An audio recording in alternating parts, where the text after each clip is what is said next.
నడుస్తుంది. అదేవిధంగా అధికారులకు కూడా చెప్తున్నాము, కొద్దిగా మీరు మర్యాదగా మాట్లాడి. నా దగ్గర రికార్డ్స్ ఉన్నాయి. మన ఎండిఓ గారు చాలా కర్కశంగా మాట్లాడుతున్నారు. నా దగ్గర రికార్డ్ చేసి పంపించారు. అట్లా మరొకసారి రావద్దు నా దగ్గర కంప్లైంట్ మీకు చెప్తున్నాను.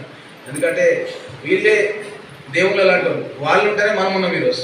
వాళ్ళు లేకుంటే మనం లేమేనా, ఈ కుర్చీల మీద లేము మనం. కానీ వాళ్ళు ఏదో కష్టాలు ఉండి వాళ్ళు వచ్చినప్పుడు వాళ్ళతో మర్యాదగా మాట్లాడాలి, వాళ్ళకి పనులు చేయాలి.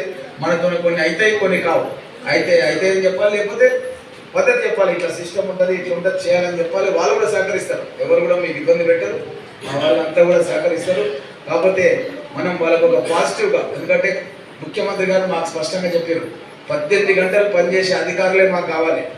మాకు, మా యొక్క కార్యకర్తలకు, మా యొక్క ప్రజలకు 18 గంటలు పనిచేసేటోళ్ళు కావాలి. ఎవరైనా చేయమనుకుంటే మీరు రాసి ఇచ్చేసేయండి, ట్రాన్స్ఫర్ చేసేస్తాం వేరే దగ్గర. అది కూడా మాకు క్లియర్ ఇచ్చేసి ఆదేశాలు.